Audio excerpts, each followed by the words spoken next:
Dans la résistance à l'occupant israélien ou à l'hégémonie américaine, il y a une vision et un pari sur l'avenir. L'Amérique suit le même chemin que sa mère, l'Empire britannique.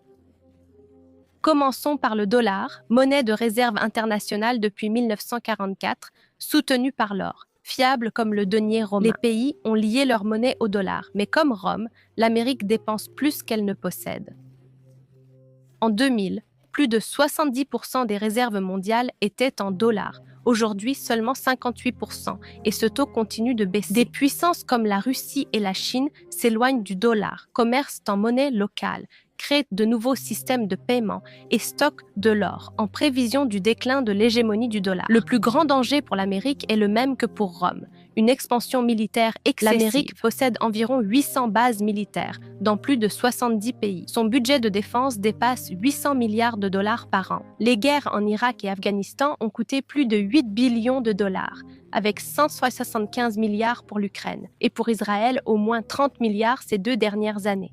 Eh bien, l'Amérique possède-t-elle tout cela? Si Rome mélange l'argent au cuivre, l'Amérique imprime littéralement des dollars et les distribue. Cet argent.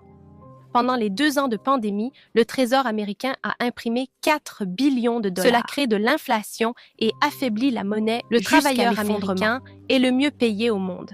38 billions de dollars, soit 124% de la production nationale. Un empire coûteux financé par la dette.